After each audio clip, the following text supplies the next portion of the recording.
CTET जुलाई के अभ्यर्थी जो होंगे, अपियरिंग मतलब जो कैंडिडेट्स होंगे, उनको मौका दिया जाएगा और ये अधिसूचना निर्गत हो गई है और इसीलिए मैं इसकी घोषणा भी अपनी सीटेट की परीक्षा अगर 20 तारीख को देंगे और हमारी परीक्षा भी अगर 20 तारीख को है तो फिर से एक टकराव की स्थिति उत्पन्न होती है। और चूँकि वो सीटेट की परीक्षा राष्ट्रीय स्तर की परीक्षा है, इसलिए मैं अपनी परीक्षा को तिथि में थोड़ा परिवर्तन करूँगा। 24, 25, 26, 27 4 दिन लगातार वो परीक्षा हो जाएगा, जिससे कि किसी को कोई कठिनाई नहीं हो। इन्हीं 4 तिथियों में मैं प्रथम शिफ्ट एंड सेकंड शिफ्ट में करके, मैं प्रथम पाली और द्वितीय पाली करके दोनों शिफ्ट की परीक्षा इन्हीं 4 दिनों में कर लूँगा। अगर अभ्यर्थियों की संख्या जो एक सर्टेन सीमा जो हमारी कैपेसिटी है, आवासन की जो क्षमता है, उसके से ज़्यादा अगर होगा तो मैं ऐसा करूँगा। और इंटीग्रेटेड बीएड वालों को भी मौका दिया जाएगा, मतलब जो अपियरिंग कैंडिडेट है इंटीग्रेटेड बीएड के, उनको भी मौका दिया जाएगा। 31 अगस्त जो है वो आयोग के द्वारा निर्धारित की गई ये तिथि जो है, ये भी शिक्षा विभाग के साथ परामर्श करके ही ये तिथि निकाली गई है, ये परीक्षा देने की, क्योंकि ये अनुमान लगाया जाता है। और जैसा कल हम लोगों ने पूछा भी, सीटेट के भी पदाधिकारी आए थे। सीटेट को लेकर सर ये पेपर में आया है सर आज, उन लोगों को मौका दिया जाएगा और वो परिणाम जो है वो कहा जा रहा है कि वो समय तिथि जो दिया गया है बीपीएससी की, उससे पहले भी परिणाम आ जाना चाहिए सर, इसको लेकर क्लियर कर दीजिए सर। देखिए, पहली बात तो मैंने पिछले प्रेस कॉन्फ्रेंस में ये प्रश्न पूछे जाने पर मैंने बताया था कि अर्हता संबंधी सभी को भी परीक्षा अगर हो तो उसमें अपियरिंग कैंडिडेट्स को हम लोग मौका देंगे और 31 अगस्त तक का उसका कट ऑफ डेट रखा गया था। लेकिन उसमें मैंने जो उदाहरण भी जो दिया था वो मैंने बीएड का दिया था कि बीएड की अगर कोई परीक्षा अगर लंबित है, जिसका या परीक्षा हो गई है या परीक्षा फल लंबित है और परीक्षा नहीं हुई है, दोनों ही स्थिति में वो हम 31 अगस्त तक का उसका समय दिया जाएगा। कहीं पर भी हमने ये नहीं कहा था कि पात्रता संबंधी परीक्षा के लिए ये लागू होगा, मैंने ये कहा था अर्हता संबंधी परीक्षा के लिए, और ये कुछ सोच समझ करके ही कहा गया था।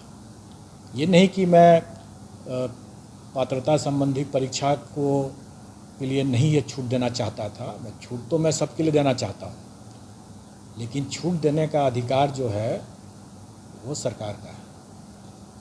बिना सरकार की अनुमति के उसकी कोई घोषणा नहीं की जा सकती है, और इसीलिए मैंने अर्हता संबंधी कोई भी परीक्षा के लिए ये घोषणा किया था। कुछ नासमझ लोग अपनी नासमझी में या अति उत्साह में आकर के इसको ये लोग पात्रता संबंधी परीक्षा पर भी मान बैठे। अब उनकी ये नासमझी या अति उत्सुकता को मैं समझ सकता हूँ, लेकिन कठिनाई उससे नहीं है। कठिनाई ये है कि उसके कारण ऐसे अफवाह या ऐसे गलत, मतलब उसका समझदारी से गलत समझ करके उसको, जो सब लोगों ने एक भ्रामक न्यूज़ दे दिया सबको, तो इससे एक माहौल ख़राब हुआ। वहाँ भी उसको भी लोग समझ सकते हैं उस सब बातों को, लेकिन उसमें सबसे दुखद बात यह है कि ऐसे नासमझ लोग जो कल को हो सकता है कि राज्यकर्मी भी बन जाए, अभ्यर्थी होंगे इसके भी, और वो अपमानजनक शब्द ऐसे भाषा का प्रयोग करने लगे और मुझे कॉल भी करने लगे कि आपने तो कहा था ऐसा। ऐसे आचरण करने वाले जो नासमझ या अति उत्साही व्यक्ति हैं, अगर ऐसे राज्यकर्मी अगर हो जाएंगे तो क्या राज्यकर्मी के लिए ऐसा आचरण मान्य होगा, स्वीकार्य होगा? नहीं स्वीकार्य होगा।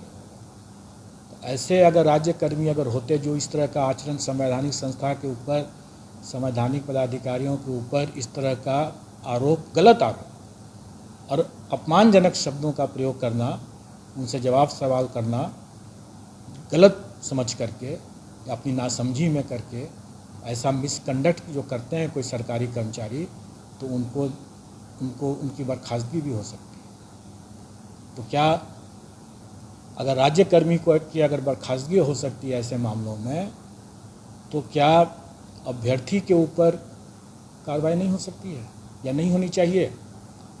जो इस तरह नासमझी अपनी ओर की एक बात होती है, लेकिन उसके कारण से अपमानजनक शब्दों का प्रयोग करना, उपहास करना, लांछन लगाना मिथ्या, ये उनके चरित्र बतलाता है, जो कि सरकारी कर्मचारी होने के लिए उपयुक्त चरित्र नहीं है ये। और हो सकता है कि इसकी खामियाजा उन लोगों को भुगतना पड़े। जो ऐसे जो नासमझ लोग अपने अति उत्साह में आ करके अनाप शनाप इस तरह की बात किए हैं, ये तो मैंने अपने उस पिछले पीसी के बारे में बताया उसके संदर्भ में कि मैंने अर्हता संबंधी घोषणा किया था, अर्हता संबंधी परीक्षा के लिए, पात्रता संबंधी परीक्षा के लिए नहीं। लेकिन इसका यह मतलब नहीं है कि मैं पात्रता संबंधी परीक्षा के अभ्यर्थियों को मौका नहीं देना चाहता था। मौका जरूर देना चाहता था, लेकिन उसका निर्णय राज्य सरकार को ही करना था, और जब तक राज्य सरकार उसकी घोषणा नहीं कर देती है, तब तक उसको ऐसा मौका मेरे स्तर से देना संभव नहीं है। मैं चाह करके भी वैसा मौका नहीं दे सकता।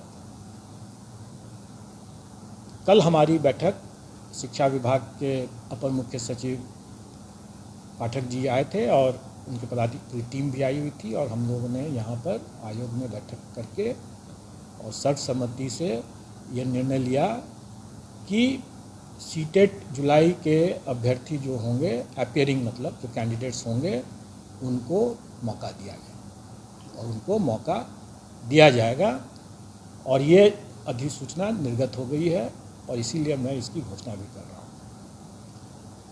दूसरी बात कि ये परीक्षा जो है ये 20 अगस्त को होने वाली है, और हमारी परीक्षा टीआरई की जो परीक्षा है वो पूर्व से घोषित है 19, 20 और 26, 27। तो अब मैं समझ सकता हूँ कि अगर सीटेट अभ्यर्थी को अगर मैं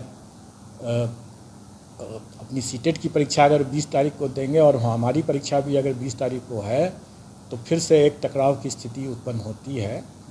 और चूंकि वो सीटेट की परीक्षा राष्ट्रीय स्तर की परीक्षा है, इसलिए मैं अपनी परीक्षा को की तिथि में थोड़ा परिवर्तन करूँगा, और ये परिवर्तन करके मैं उसको 4 दिन लगातार कर दूँगा।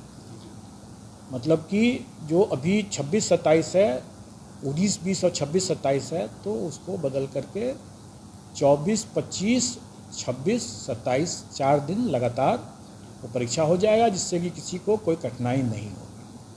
और जैसा मैंने पहले भी स्पष्ट किया हुआ है, मेरे विज्ञापन में भी निकला हुआ है कि अगर अभ्यर्थियों की संख्या अधिक हो जाएगी तो मैं 2 शिफ्ट में परीक्षा लूँगा, उसकी बाध्यता हो जाएगी। और वैसी स्थिति में हमारा प्रयास रहेगा कि इन्हीं 4 तिथियों में, मतलब 24, 25, 26, 27, इन्हीं 4 तिथियों में मैं प्रथम शिफ्ट एंड सेकंड शिफ्ट में करके, मैं प्रथम पाली और द्वितीय पाली करके दोनों शिफ्ट की परीक्षा इन्हीं 4 दिनों में कर लूँगा। अगर अभ्यर्थियों की संख्या जो एक सर्टेन सीमा जो हमारी कैपेसिटी है, आवासन की जो क्षमता है, उसके से ज़्यादा अगर होगा तो मैं ऐसा कर लूँगा। इसके अतिरिक्त और भी लोगों की जो थी मांग थी अभ्यर्थियों की, उसके उन पर भी कुछ बिंदुओं पर हुआ है, जिसमें सबसे महत्वपूर्ण एक बिंदु यह है कि इंटीग्रेटेड बीएड के अभ्यर्थी जो होंगे, बीएड के अभ्यर्थियों के लिए तो हम लोगों ने पहले भी वो दे रखा था। इंटीग्रेटेड बीएड में चूँकि बीएड के साथ साथ उनका ग्रेजुएशन की डिग्री भी दोनों एक साथ मिलेगा, और पूर्व में ग्रेजुएशन की डिग्री पर शिक्षा विभाग की तरफ से उसकी कोई मतलब क्लैरिटी नहीं आया था, इसलिए वो मामला रुका हुआ था। अब उसका भी क्लैरिटी आ गया है, और इंटीग्रेटेड बीएड वालों को भी मौका दिया जाएगा। मतलब जो अपीयरिंग कैंडिडेट है इंटीग्रेटेड बीएड के, उनको भी मौका दिया जाएगा।